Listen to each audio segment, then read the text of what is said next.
I have one question. What is your opinion regarding the agnostic and atheism attacks young people Muslim in Malaysia?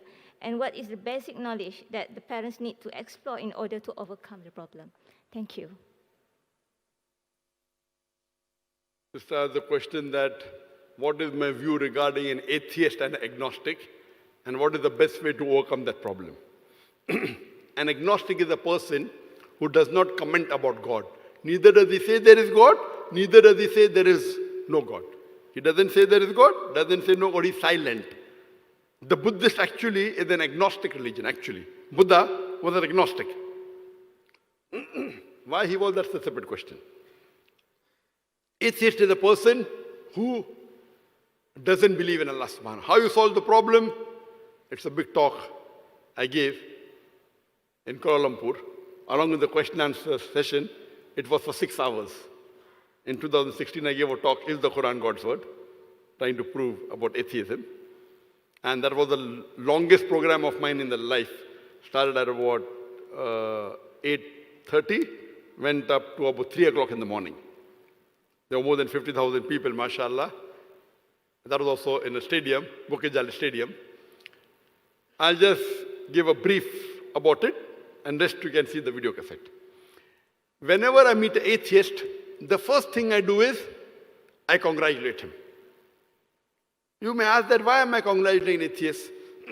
The reason I congratulate an atheist is, to the other people, most of the people, he's a Christian because father is a Christian. He's a Hindu because father is a Hindu. Most of the Muslims are Muslim because father is a Muslim. This atheist is thinking, he may be having religious parents, but he may not agree. You know, he's saying that what the people who they call God, I don't agree. So the reason I congratulate an atheist is because he has said the first part of the Islamic Shahada, La ilaha. Half my job is done. He's already said the first part of the Islamic Shahada, La ilaha. Only thing I have to do is illallah, which I shall do inshallah. So half the job is done. To a person who is a mushrik, who is of a different religion, first I have to prove to him the God is worshipping is wrong. So if I meet a Christian, first I have to prove to him that Jesus Christ, peace be upon him, is not God. Correct? Half my time goes there. Here the atheist is already clean set. No God. La ilaha.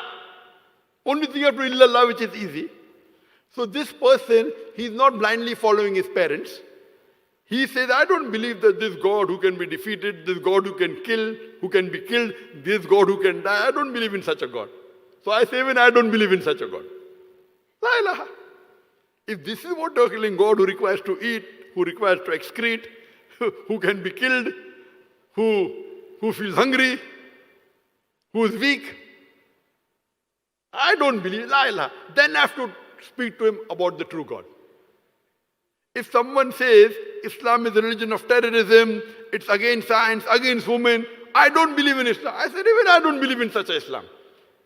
And then I correct to him, Islam is a scientific religion, it's the most logical religion, it has rights for the woman, blah, blah, blah. And then I convince him. So for the atheist, I tell him, the best definition of God is Surah Ikhlas, chapter number 112, verse number 1 to 4, which says, Qul huwallahu ahad.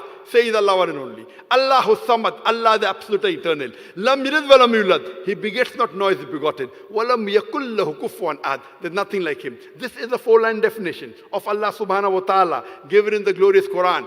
Any person says that so-and-so candidate is worshipping his God, if that candidate fits in this 4-line definition, we have no problem in accepting that person as God. So this Surah Ikhlas is the litmus test of theology. Theo means God, logic means study of God. Our beloved Prophet said it is 1/3 of the Quran. So once you explain the right concept of Allah, inshallah he will accept. There are various ways. There's another way called logical way, there's another way, scientific way. There are different ways of trying to prove to an atheist. All this you can find in my talk, Is the Quran God's Word? Along with question and session for about 6.5 hours. Inshallah, it will help you to get replies to most of the queries and how to speak to atheists and agnostic. Hope that answers the question.